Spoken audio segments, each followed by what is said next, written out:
Well, hello and welcome everyone to yet another one of my Agents of S.H.I.E.L.D. videos. Well, it's not exactly Agents of S.H.I.E.L.D., but more of an Agents of S.H.I.E.L.D. Defenders crossover discussion video, and whether or not such a crossover will or will not, as well as should or should not happen. Now there's this photo out there that happens to see the leads of both shows together, along with Jeff Loeb, the president of Marvel Television. So while the picture was only intended to be part of a photo shoot for Emmy magazine, it has been totally taken out of context by some fans who didn't really know what the context there was, having everyone discussing the possibility of Agents of S.H.I.E.L.D.'s Coulson and Daisy making an appearance on the Defenders come November. Now whether or not they plan on doing that, there are good reasons they should at some point have the world of S.H.I.E.L.D. collide with the world of the Defenders. Besides that, and at a first glance, the photo might seem like nothing but a mere marketing stunt. However, it could also hint at the possibility of what is to come. Now before I venture into more detail, I'd like to remind you to drop me a like if you end up liking the content of this video, and to subscribe if you want to see more of my videos on Agents of S.H.I.E.L.D. along with other Marvel based shows. I would also like to remind you to click the bell-shaped icon underneath this video if you haven't already, that way you would get notified as soon as I upload new videos. But circling back to the topic of this video and the reasons why they should or shouldn't and whether they would or wouldn't cross over the worlds of S.H.I.E.L.D.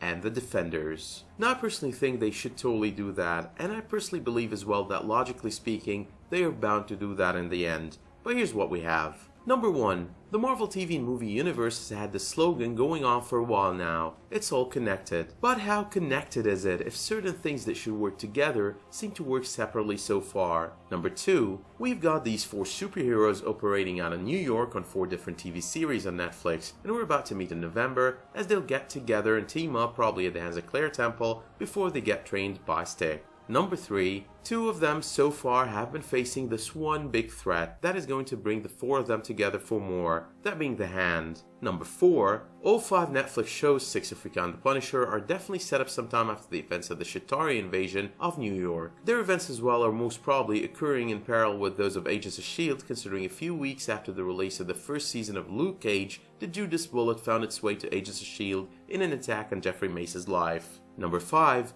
While Matt Murdock's abilities are no superhuman abilities, Danny Rand, Luke Cage, and Jessica Jones possess those kind of abilities. Now in all cases, and even though 3 at least aren't Inhumans, it's very hard to be convinced here that these 4 individuals, 3 of whom have superhuman abilities, seem to be operating out of the jurisdiction of S.H.I.E.L.D., or with S.H.I.E.L.D. lacking total knowledge about their existence. It is also kinda difficult to grasp that Jones, Cage, and Rand wouldn't be chased around to ensure their registration within the fold of the Sokovia Accords. But more importantly, as I mentioned, so far we have 4 heroes operating out of New York against one hell of a threat like the Hand. It definitely does not make sense that S.H.I.E.L.D. has no clue whatsoever about them doing so and about that threat. Once more, the expectation here would be that either S.H.I.E.L.D. or the Avengers would have an idea about what's going on there and be tempted to interfere to put a stop to this entity that happens to be reanimating people and wreaking havoc all over the city. So at least a quick cameo of maybe Coulson, Daisy, or both on the Defenders would make perfect sense. It is either that, or at least to mention a S.H.I.E.L.D. supporting all this, maybe do something like have a S.H.I.E.L.D. agent we haven't met before running point with Stick and the Defenders team. The only reason that I see the whole thing not happening is the fact it could be a logistical nightmare to bring characters of another show